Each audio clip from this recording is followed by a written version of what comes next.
The Bunny Who Found Easter by Charlotte Zolotow, illustrated by Helen Craig. One day, a little bunny woke up from a long nap, alone under a tall elm tree. He heard the silence of the woods around him and wanted other rabbits like himself for company.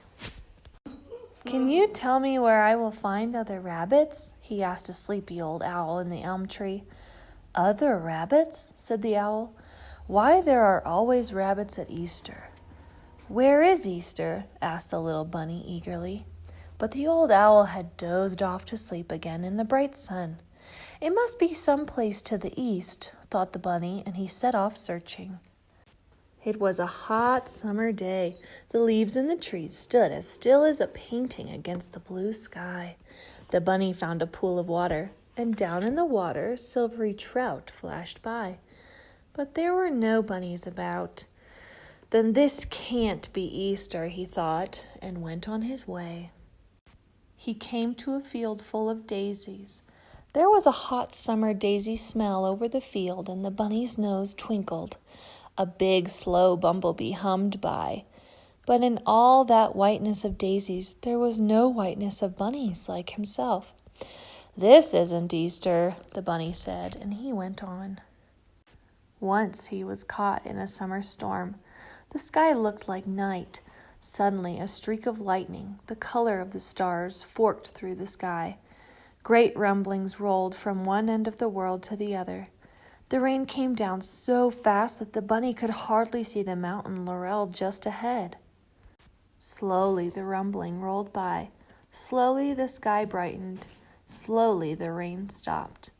He could see the mountain laurel with the wet, shining leaves, each flower cup filled with one sparkling drop of rain. But he couldn't see any other bunnies shaking the rain off their wet, white fur. "Not Easter," he said sadly, and hurried on his way. Summer was nearly over. The leaves on the forest trees began to turn brown and gold and red. Dead leaves crackled under the soft rabbit hops of the little bunny who was looking for Easter. He stopped under a tree to rest, and a round, shiny red apple fell down and startled him. It smelled of autumn and crispness. He took a bite with his two front sharp teeth. When he had crunched the apple to its seeds, he looked around and sighed. There wasn't another bunny to be seen. One day it began to snow. Soft white flakes drifted down from the sky, and the air was sharp and cold and still. When he hopped through the white drifts, he left little dark footprints in the snow. But no matter which way he hopped, his footprints never crossed other bunny footprints. The little bunny was alone in a world without rabbits. There were birds, little black sparrows like ink drops in the snow. Brown squirrels leaped about in the bare branches of the trees. Once he saw a whole family of deer slipping into the forest at dawn. But there wasn't another long-eared, pink-nosed, white furry rabbit like himself to be seen. "This can't be Easter yet," he thought, and his loneliness grew inside of him. That night, the bunny curled up in a hollow tree to keep himself warm out of the wind and sharp air. When he woke up the next morning, there was something different. It smelled. He quivered his nose and smelled hard. It smelled of greenness and warm, soft sunlight. The little bunny felt sure he would come to Easter soon. In the forest, the black twigs had little tight curled green buds. The birds were singing high up in the trees as the bunny hopped ahead, looking for Easter.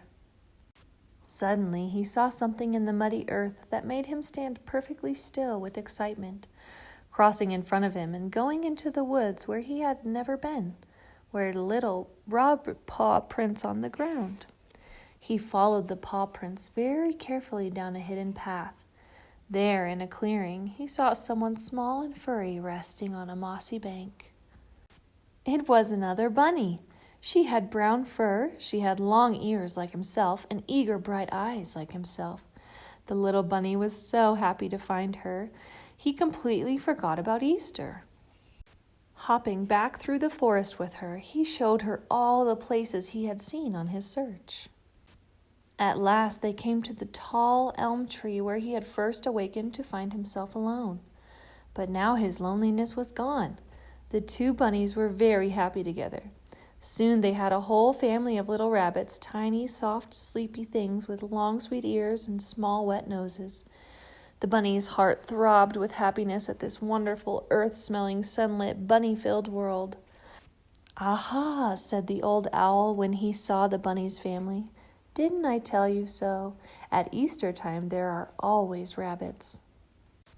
The bunny felt his little bunnies around him and the earth blooming beyond them, and all things growing, and he understood at last that Easter was not a place after all, but a time when everything lovely begins once again.